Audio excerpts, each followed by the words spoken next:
இந்த காலத்துல நல்லதை சொல்றவங்களே நாட்டுல கொஞ்சம் பேர் தான்டா. அனைவருக்கும் அன்பான வணக்கம். உலக வரலாற்றில் எந்த ஒரு இனம் முற்றிலுமாக அழிக்கப்பட்டது என்றால் எதிர்நாட்டு இராணுவமோ அல்லது எதிரிகளோ தாக்கியதால் அழிந்த இனம் என்பது இல்லை. அவர்களுக்குள்ளேயே நடக்கின்ற உள்நாட்டு போர் மற்றும் சகோதர யுத்தம் காரணமாகவே ஏராளமான இனங்கள் அழிந்து போயிருக்கின்றன. இன்றைக்கு பல நாடுகள் முன்னேற முடியாமல் இருப்பதற்கு காரணம் உள்நாட்டு யுத்தங்கள்.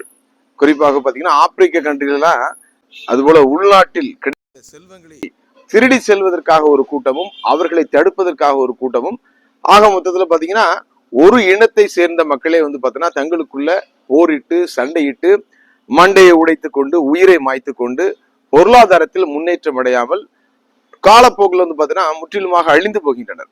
சோ அது போன்ற சம்பவங்கள் பாத்தீங்கன்னா தற்பொழுது மத அரசியல் காரணமாகவும் நடைபெறுகிறது. குறிப்பாக சொல்ல போனா இந்த சிஎஸ்ஐ என்று அழைக்கப்படுகின்ற சர்ச் ஆஃப் சவுத் இந்தியா, இதுல இன்றைக்கு இந்த சகோதர யுத்தம் அதிகமாக நடைபெற்று வருகிறது.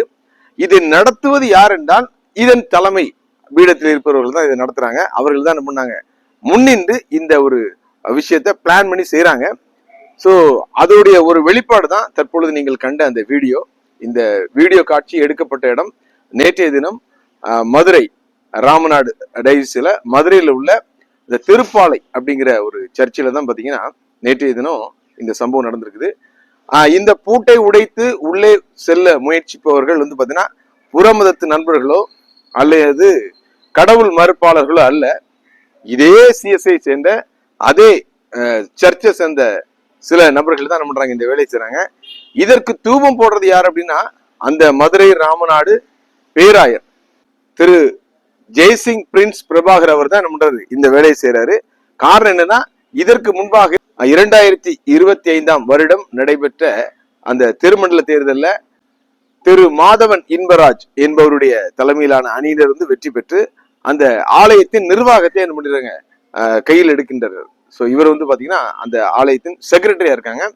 ஸோ எப்பவுமே பாத்தீங்கன்னா அந்த தலைமைக்கு கட்டுப்படாத, தலைமைக்கு ஒத்தாசையாக இல்லாத அணியினர் கண்டிப்பா என்ன பண்ணுவாங்க, ஆட்சிக்கு அவர்களை கலைப்பதற்கு இந்த தலைமை முயற்சி செய்யும். அது போன்ற ஒரு முயற்சியை தான் கடந்த காலங்கள்ல ஒரு கமிட்டி என்ன பண்றாங்க, அந்த CSI saint Peter church Thiruppalai அந்த இடத்துல இருக்க அந்த சர்ச்சுக்கு என்ன பண்றாரு, ஒரு கமிஷன், அதாவது அடா கமிட்டி மாதிரி ஒரு போட்டு இப்ப என்ன பண்ணிருக்காங்க, அவங்ககிட்ட நிர்வாகத்துல ஏராளமான குளறுபடிகள் இருக்குது, அவருக்கு மேல நிறைய குற்றச்சாட்டுன்னு சொல்லி என்ன பண்றாங்க, குற்றச்சாட்டுகளை சொல்லி அந்த மதுரை ராமநாடு பேராயர் ஜெய்சிங் பிரின்ஸ் பிரபாகரன் அவர்கள் என்ன பண்றாங்க, இந்த காரியத்தை செய்யறாங்க.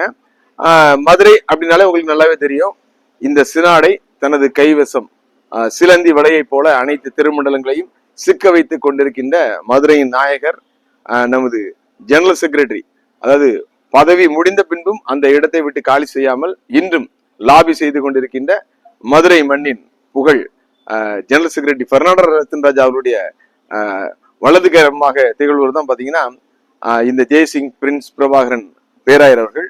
ஸோ எனவே துணிந்து இந்த காரியத்தை, அதாவது மக்களால் தேர்ந்தெடுக்கப்பட்ட ஒரு நிர்வாகம் இருக்கும் பொழுது அவர்களுக்கு எந்த மதிப்பும் கொடுக்காம அதிகாரம் இருக்கின்ற என்ற ஒரு தோரணையில், அதிகாரம் இருக்கிறது என்ற மமதையில் என்ன பண்றாங்க, ஒரு கமிட்டி அங்க அனுப்பி ஒரு பேராயருடைய நிர்பந்தம் தாங்க முடியாம அங்க ஏற்கனவே வேலை சேர்ந்த ஆயர் நிர்பந்தத்தின் காரணமாக ரிசைன் செய்து விட்டு போன பிறகு அந்த, அதாவது தற்பொழுது அங்க ஆட்சி நிர்வாகத்தில் இருக்கின்ற அந்த திருப்பாலை சர்ச் சென்ட் பீட்டர் சர்ச்சுடைய நிர்வாகத்திற்கு பிடிக்காத ஒரு ஆயர் என்ன பண்றாங்க, கொண்டு போடுறாங்க. ஸோ அப்ப என்ன பண்றாங்க, இவங்க நேற்றைய தினம் காலை ஆராதனை நடக்காதுன்னு சொல்லி என்ன பண்றாங்க, அறிவிப்பு கொடுக்காங்க, ஆலயத்தை போடுறாங்க. ஸோ இதை தெரிஞ்ச உடனே என்ன பண்றாரு, நமது பிரின்ஸ் பிரபாகர் ஐயா என்ன பண்றாரு, ஒரு ஆயரை அனுப்பி அவரோட சேர்ந்து ஒரு 10-20 பேர் அனுப்பி அந்த பூட்டை உடைத்து, அந்த ஆலயத்தின் பூட்டை உடைத்து ஆராதனை என்ன பண்றாங்க, சென்று நடத்துறாங்க. இதுல ஆண்டவருக்கு பிரியமா இருக்குமா அப்படிங்கிறத நீங்க யோசிச்சு பாருங்க. அதாவது சகோதரர்கள் ஒருமித்து வாசம் செய்வது எத்தனை நன்மையும் எத்தனை இன்பமா இருக்குன்னு தான் பைபிள் சொல்லிருக்கு. சகோதரர்கள் சண்டையிட்டு மண்டை உடைத்து பூட்டை உடைத்து ஆலயத்துக்கு சென்று ஆராதனை செய்வது ஆண்டவருக்கு பிரியமா இருக்குமா என்பதை இந்த சிஎஸ்ஐ சேர்ந்த மக்கள் தான் என்ன பண்ணணும், நீங்கள் தான் முடிவு செய்ய வேண்டும்.